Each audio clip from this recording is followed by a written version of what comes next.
If we're going to cover this wall to wall, then let's be fair about this. There's a probable cause warrant or affidavit for a warrant that is uncross-examined, that has got holes that you could drive a Mack truck through, and I've listened to 20 minutes assuming that this is the guy.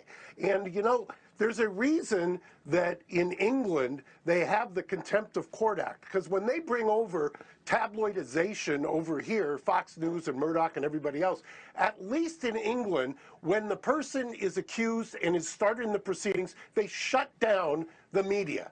And there's a good reason for that, because this has been absolutely incomprehensible to me.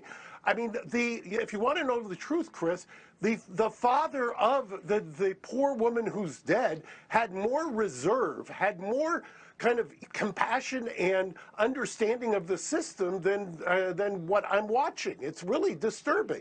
Please. If there's probable cause, that's not guilt. I didn't say it was. Probable cause. When you say, this is the guy, what do you want to have happen to him, blah, blah, blah, that assumes exactly a prejudgment of guilt.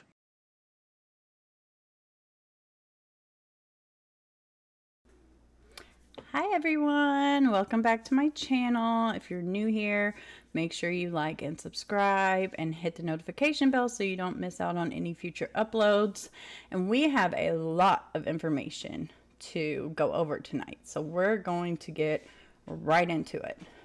I have seen a lot of people confused by the felony burglary charge that Bryan is charged with. So sorry, that's my dog. I'm going to briefly go over this charge because a lot of people are discussing whether a lot of people are discussing whether he took something from the house, and that's why he was charged with burglary. But if we read the statute, it simply says that anyone who enters any home with the intent to commit a crime,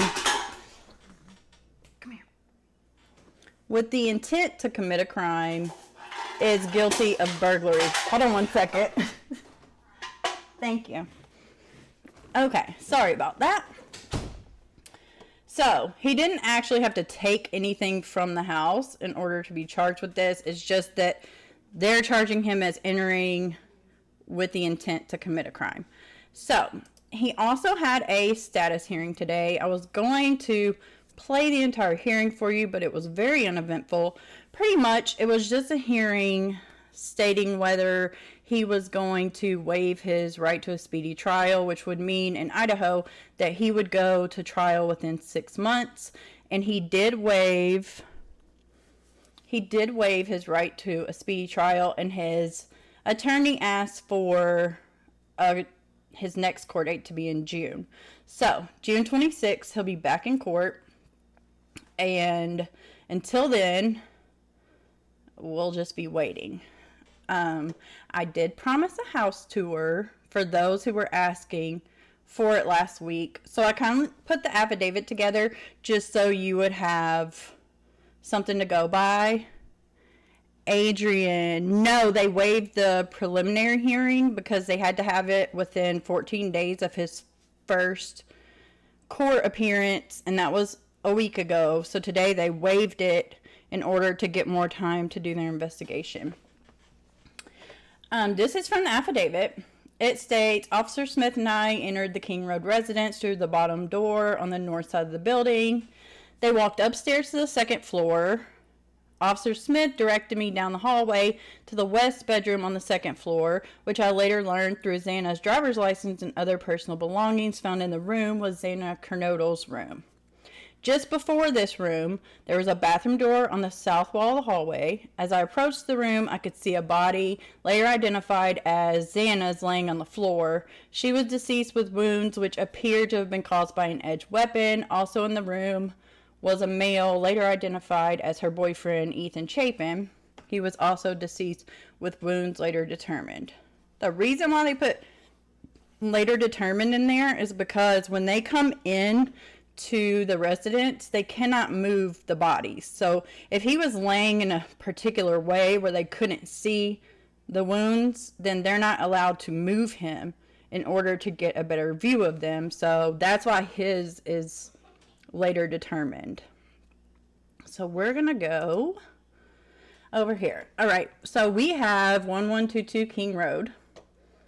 And they entered the home through this door, which would be the first floor. It's a very weird layout house. There's a bedroom to the right. This is where Bethany, the surviving roommate, downstairs would live. It was speculated that Dylan was also downstairs, but we know from the affidavit that she was upstairs. So you would go up these stairs, which would bring you to the living room. And if you went to the right, here is the bathroom that they mentioned in the affidavit. And this would be Xana's room. So when they entered this room, they found her on the floor. Not exactly sure where, but this would be the room that her and Ethan were found in. Now we have, they went upstairs to the third floor of the residence. There's 2 bedrooms and 1 bathroom up there. The bedroom on the west side was Kaylee Goncalves, and it says, I later learned from review of Officer Nunez's body cam, there was a dog in the room when the police officer responded. The dog belonged to Kaylee and her ex-boyfriend, Jack. And it says that, let me see, the bathroom shared a wall with Maddie's room, and Maddie's room was across the hallway from Kaylee's. So we're going to go back to, all right, so if you exit Xana's room here, we're back to the living room area, and we're gonna come back and discuss this, but this area right here, this is where Dylan's room was. So this is where she claimed to have seen the suspect walk from the living room area past her bedroom out the kitchen door. And I don't know who made this, but they even put a footprint where the actual footprint was found. So if you go up these stairs, you'll go to the third floor, which is where Kaylee and Maddie were found. Now, if you notice, because we're going to talk about this in a minute, this to the left is Kaylee's room. So this room is above Dylan's room, the surviving roommate who claims to have heard the noises upstairs. This is the bathroom, and this is Maddie's room. So this is where Maddie and Kaylee would have been found, on the third floor in her bedroom. Let's see. It says, as I entered the bedroom, I could see 2 females in the single bed in the room. Both Goncalves and Mogen were deceased with visible stab wounds. I also later noticed what appeared to be a tan leather knife sheath laying on the bed next to Mogen's right side. And we went over the knife last video. I can show it again if you want. But this is where they were found, and Kaylee's dog Murphy was in this bedroom by himself when they arrived. So we're going to go back down because we're going to talk about Dylan here in a minute. But first, I want to go over the crime scene and just the suspicious nature surrounding it. I had to pull some video clips because we talked about it last week, but I wanted some video clips to kind of play for you all. So first, it's a defense attorney just describing kind of what the surviving roommate is going to have to answer to if she's put on the stand as an eyewitness. And then it's actually the investigator who ordered the crime scene to be cleaned the day that Bryan was arrested, which the court then stopped. But if you listen to the video, he literally says, we're cleaning the crime scene, but it's still going to be an active crime scene, which doesn't make sense. You can't clean it and it still be a crime scene. So we're going to watch those really quick. The cleaning crew will soon be going through this Moscow, Idaho home where the 4 students were violently slain over 6 weeks ago as investigators separately combed through over 19,600 tips related to the still unsolved murders. The chief there in Moscow, Idaho, James Fry, said Thursday the department had enlisted a team of professionals to begin cleaning that home on King Road, where the 4 University of Idaho students were fatally stabbed on November the 13th. They said the home will, quote, remain an active crime scene under police control, end quote, for the time being. And you told us that the remediation would begin today. It was suddenly stopped. Can you tell us why? Yes. The house cleanup has been halted, and that came by a legal request from the court. All right, I see some questions. Savannah, yes, this does give the defense more time to build their case and do testing on any of the evidence that they choose to. Adrian, I'm not 100% sure how long the cleaning crew was in the house. I know they had began, but I'm not 100% on how long they were actually cleaning before the court intervened and stopped. Mike, they believe that the killer went to the 3rd floor first. But that's a good question, because I was watching something today. I was watching some videos about what kind of person would commit this crime before Bryan was named a suspect, and like in what order they would go in. And what I found was a lot of people stating that whoever had the worst wounds would have been the first victim, because that's when the person has the most adrenaline pumping. That's when they have the most strength, because as they go down the line, they lose their strength, they get tired, the wounds aren't as severe. But according to Kaylee's dad, she had the most severe wounds out of all of them. However, Kaylee's body was actually found on top of Maddie's, so that kind of throws a wrench into things. But they believe he went to the 3rd floor, killed Maddie and Kaylee, then came downstairs and killed Xana and Ethan. And that's just because of Dylan's eyewitness account, because she said she saw him walking from the living room towards her, which would be the bedroom that I just showed you in front of the 3rd floor stairs, and then out through the kitchen. Michelle, yes, I will turn the volume up on the videos that I play. Sorry, I had someone tell me last week that my videos were too loud, so that's why it's quiet. Nothing about this crime scene throughout has made a lot of sense, from when they first removed the items that belonged to the victims and the individuals in that house, to when they released it knowing they had a suspect. It made sense if there was no suspect and no foreseeable suspect. And then now to see them go in, they're gloved, so seemingly trying to protect what's left of this crime scene in these beds.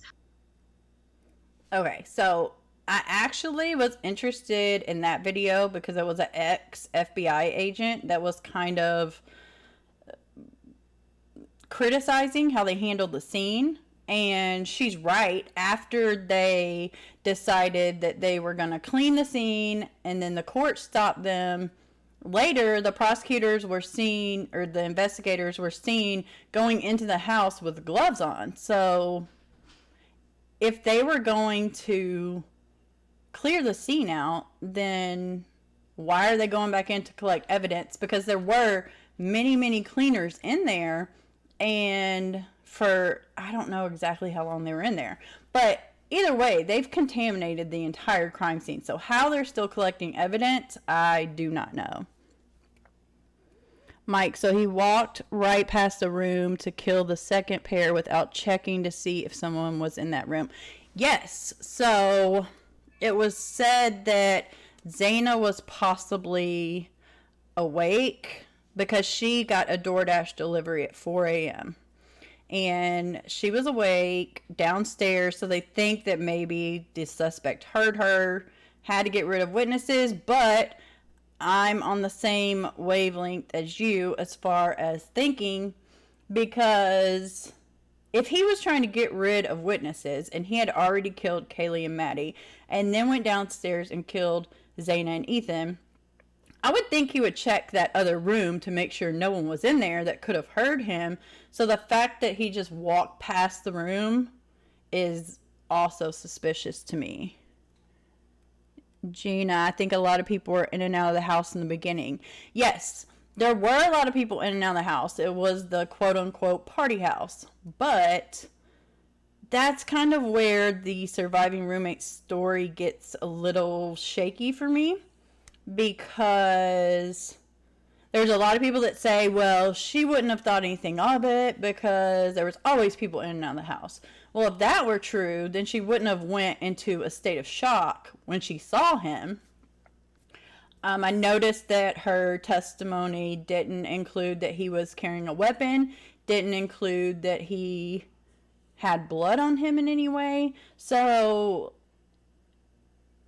if she just thought it was a random person that was there with her friends, then I don't think she would have went into a shock state like she said. But if she was scared, I think that's going to cause a problem for her as well, because if she was in shock and didn't think to call 911 like her testimony is, then the defense is going to jump all over that and say, well, if you were in such a state of shock that you couldn't think to call 911, then you can't say that that's what the man looked like because you were in a state of shock. So either way, I think she's kind of backed into a corner with that.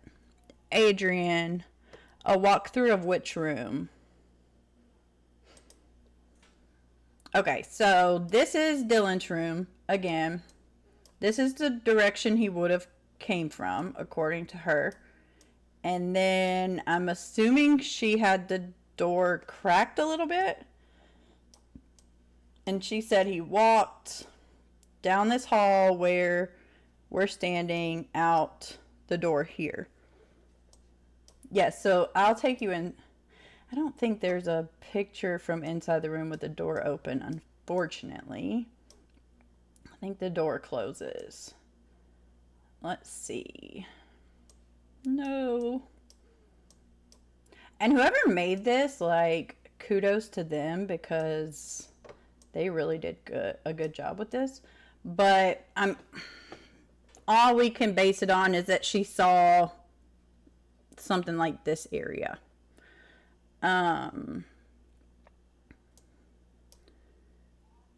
Let me know if there's another area you want me to go back over through. And this again is the second floor, so this slider goes out into the backyard. Footprint, Adrian said footprints would think he would see the door open. Yeah, I don't know. I have seen speculation, which I don't like to discuss speculation, but we will for argument's sake, that this good vibe sign right here let off enough light where she would have been able to see him as he was here. But I don't know how far out she could see from inside the room. So I can't really comment on that. Oh wait, it says view this at night. Oh no, what did I do? Okay, so we have a night view. I did not see. So they're speculating that this sign let off enough light where she could see him, but he couldn't see her in the doorway. Does that make sense? So I don't know if that's true, but that's what they're going with. So he would have went out the kitchen here. That is way dark. Sorry. All right, so one thing that I wanted to go over that I didn't really pay a lot of attention to until now is the motion to seal the search warrant that the state of Washington filed in this case. Let me see here. Okay, and this is interesting because you will see in just, let me go out some so you can see it better. Okay, so this was filed on December 30th. Her door is angled well to see him coming towards her, in my opinion. She may have been able to, and if it was dark like in that picture, then, you know, you just never know. But with the door open, just a crack, you couldn't say you actually saw the person leave. Yeah, it's a crazy story if that's how it happened. All right, so this was filed on December 30th, which is the day that Bryan was arrested in Pennsylvania. He was arrested at like 3 a.m. So this was actually filed after his arrest in Pennsylvania on the same day. But the part that stands out to me is this highlighted section that says, premature public disclosure of the details of this law enforcement investigation will create a serious and imminent threat to effective law enforcement and could result in the premature end of this investigation, which could create a threat to public safety. This is weird to me. And I was fully getting on here to discuss this and say that because they're stating that without these search warrants in Washington being sealed, it could create a threat to public safety, but Bryan was already arrested.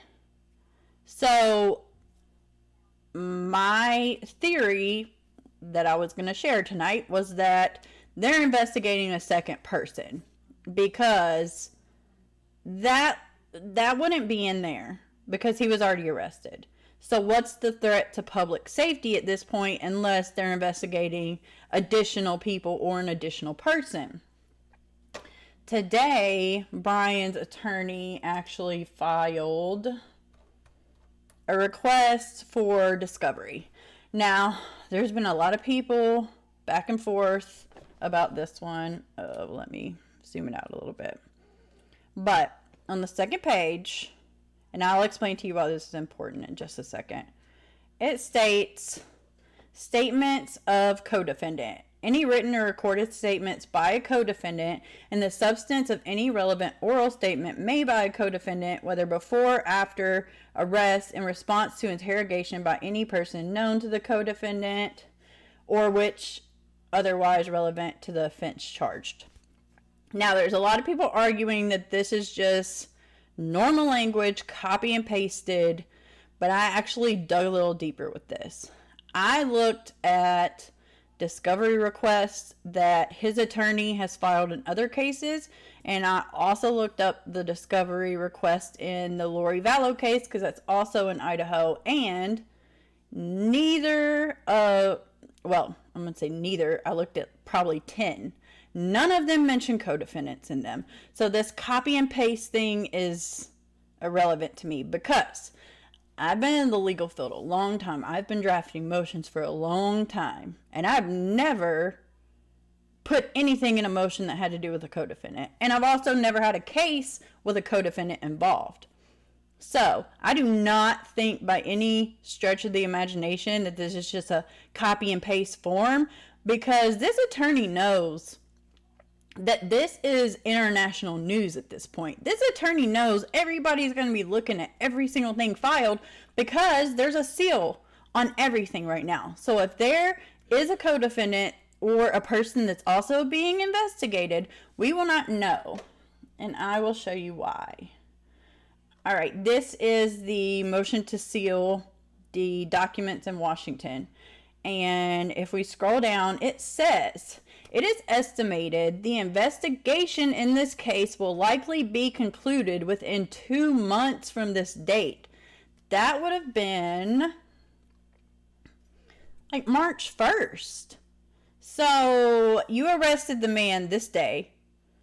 but you're telling the court that you need everything in this case sealed for 2 months to complete your investigation, and then the defense attorney mentions a co-defendant. I'm not buying this is just regular language in a motion, because I couldn't find any other motion in Idaho that had a co-defendant, where a co-defendant was just mentioned and there wasn't one in the case. So, this is my opinion, but based on the fact that they were still investigating the day they arrested him, they asked for everything to be sealed, and then his attorney mentions a second person, or it could be 10 other people. We don't know. I don't think in this high profile of a case, they would have just copied and pasted without thinking about what they were putting in those documents. Let me see. So he walked past her door 3 times without peeking in to check for witnesses. Yes. He would have had to, they think he came in the back slider door, so he would have came through the door, up the stairs, passed it a second time to go to Xana and Ethan's, and then a third time to leave. So yes, 3 times without looking in the room. Could they be investigating the witness? That's very possible, because if you notice in this case, there is a lot of backtracking they've done. At the beginning, they were stating that, you know, this is fact, this is fact, this is fact, and then they were going back and saying, oh, well, further investigation has shown X, Y, and Z. So I think at the very beginning, they said that the other surviving roommates were not involved, but at this point, I think it could be anybody. Savannah, especially that he also asked if anyone else had been arrested. Yes. So all of this combined is not just a coincidence. Adrian said, why would it prematurely end the investigation? That's a question I had as well.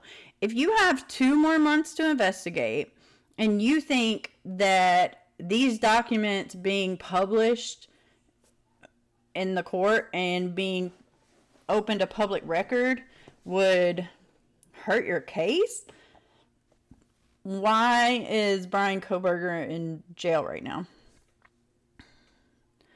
AO said, did he really ask, is this verified? That was stated by the arresting officers in Pennsylvania. Moscow police has not verified it. They just said they couldn't say whether or not because they weren't there. Maybe Bryan was a drunk driver. Someone stole the knife and maybe something else at his car. I watched those guys at parties. Many are 5'10". Yes. I do think that the description she gave could fit pretty much any male in that age group. Another thing I found that I've had a couple people ask me about that I wanted to touch on was Kaylee's dad giving an interview the other day stating that they knew he was at the scene of the crime because his, how did he word it? His phone was touching the Wi-Fi. This is a problem for me, because if he's talking about the day of the murders, they already said he turned his phone off to hide his location, supposedly. So his phone wouldn't have been anywhere near the Wi-Fi, because if it's cut off, it's not going to connect. It's not going to show up anywhere. It's not even going to show up on a phone tower. Let me play this clip for you. He was touching their Wi-Fi. His phone was touching their Wi-Fi. Yeah, so you know how close that is. If you've had a laptop, you walk out into your front yard, you're not going to get too far. So I don't think I saw that part. Wow. Okay, that was like super short, but I just thought it was an interesting piece of information that I've only heard from him.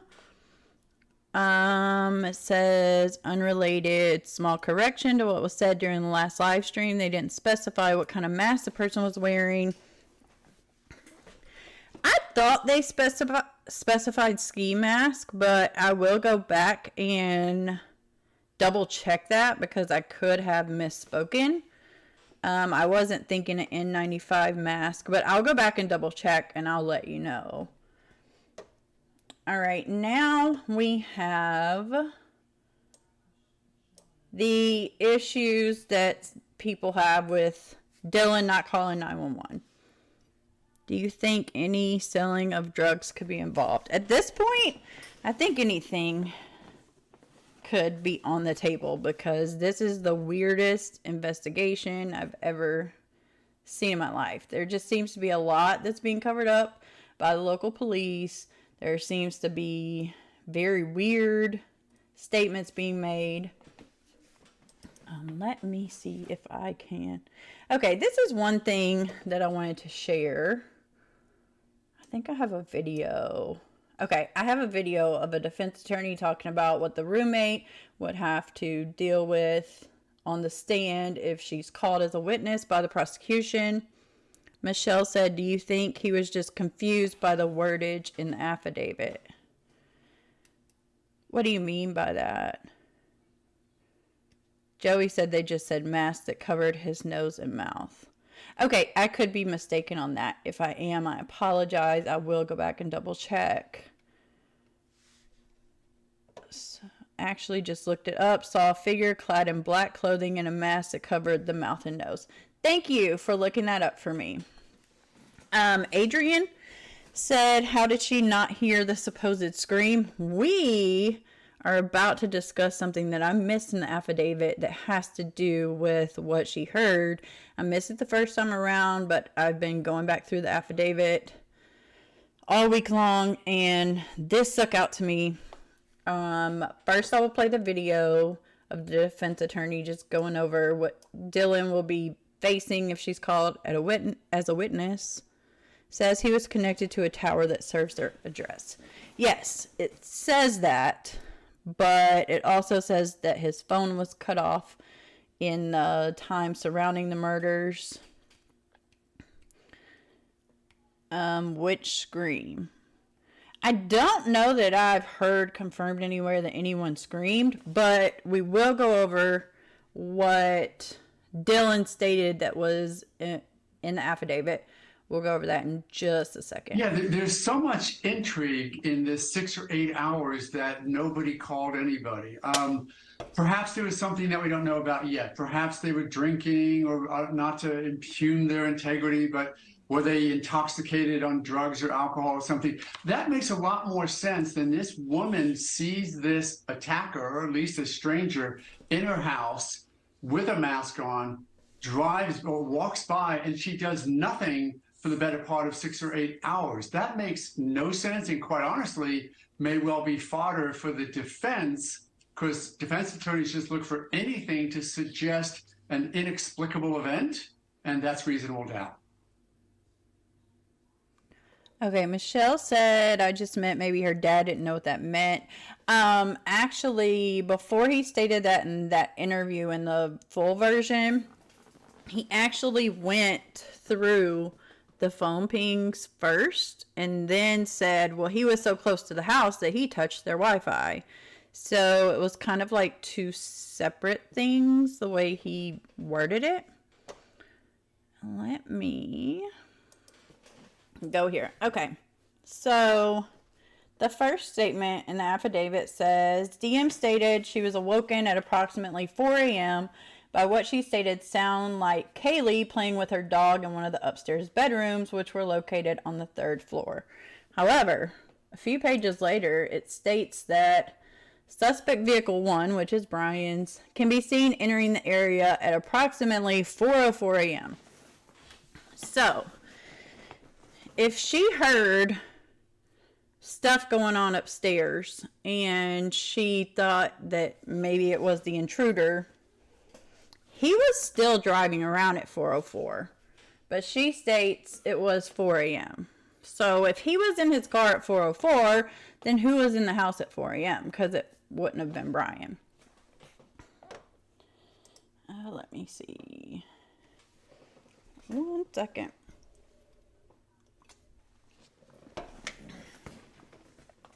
It also states combination of DM statements to law enforcement, reviews of forensic downloads of records from Bethany and Dylan's phone.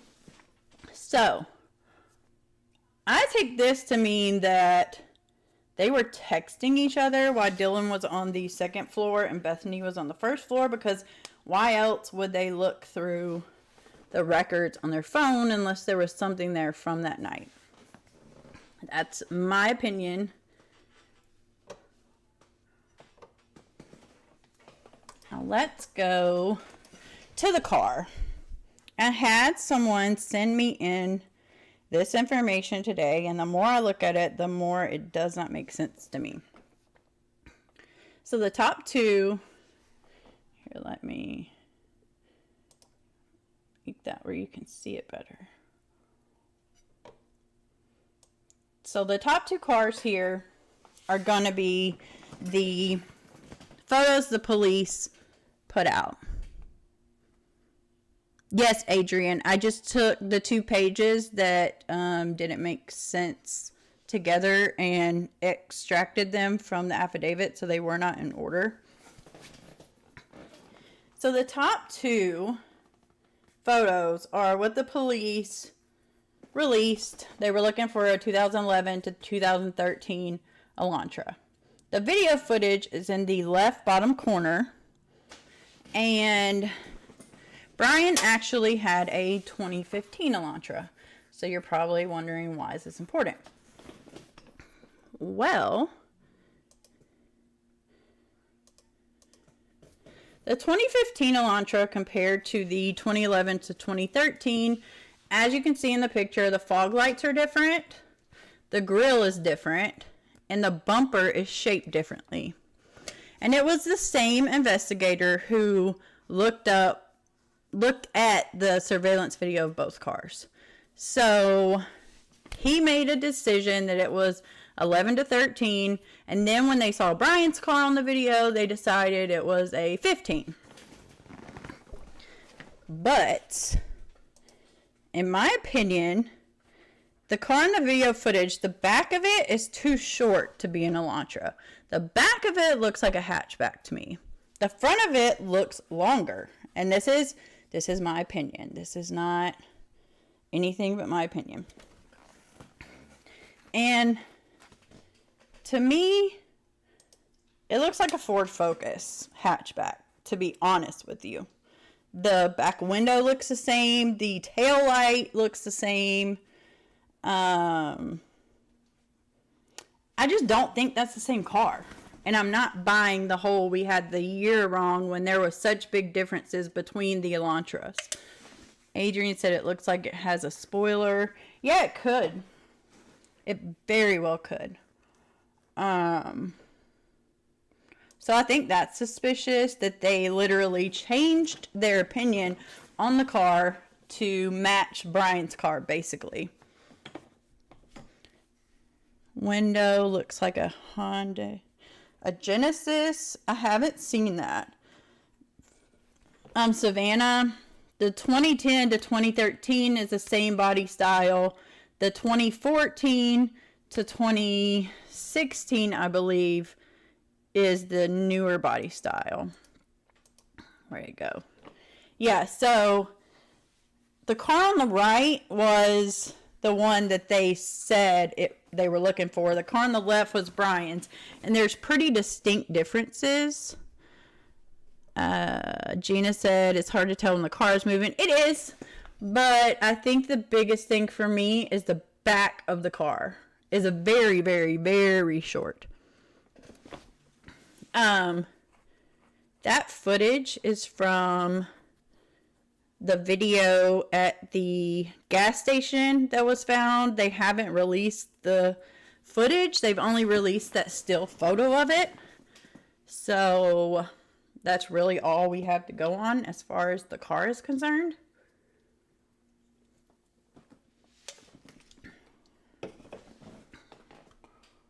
Let me see.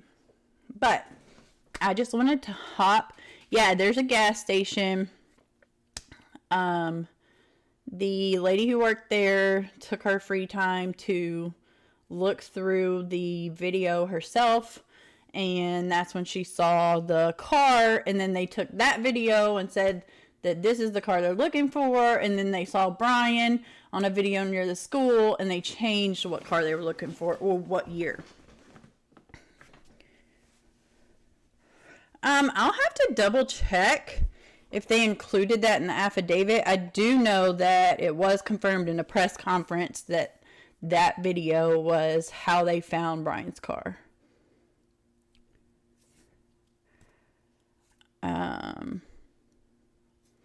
Well, I'm going to cut this one short tonight because I have to put my little one to bed.